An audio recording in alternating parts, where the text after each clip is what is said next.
Arya Saloka akui jenuh saat ditanya kesibukan dirinya, lakoni syuting sinetron Ikatan Cinta, singgung soal alur cerita. Nama Arya Saloka kini semakin terkenal berkat perannya di sinetron Ikatan Cinta. Sinetron Ikatan Cinta saat ini menjadi tontonan yang paling banyak diminati masyarakat Indonesia. Beradu akting dengan Amanda Manopo, Arya sukses menarik perhatian penonton sehingga namanya meroket.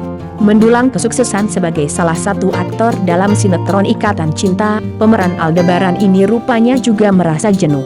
Bagaimana tidak? Hampir setiap hari Arya Saloka menghabiskan waktunya di lokasi syuting.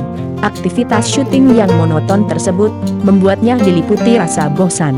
Hal itu diungkapkan Arya Saloka pada Audio Fantinus saat ditanya soal kesibukannya saat ini di masa pandemi. Rasa bosannya justru bertambah lantaran pemberlakuan pembatasan kegiatan masyarakat, PPKM, yang membuat ruang geraknya semakin terbatas.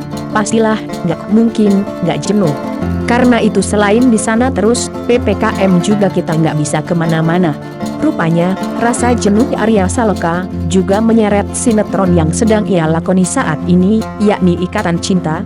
Sementara itu, Amanda Manopo sebagai lawan peran Arya Saloka juga sempat mengutarakan kekecewaannya dengan alur sinetron Ikatan Cinta yang digandrungi masyarakat hingga menjadikannya terus trending.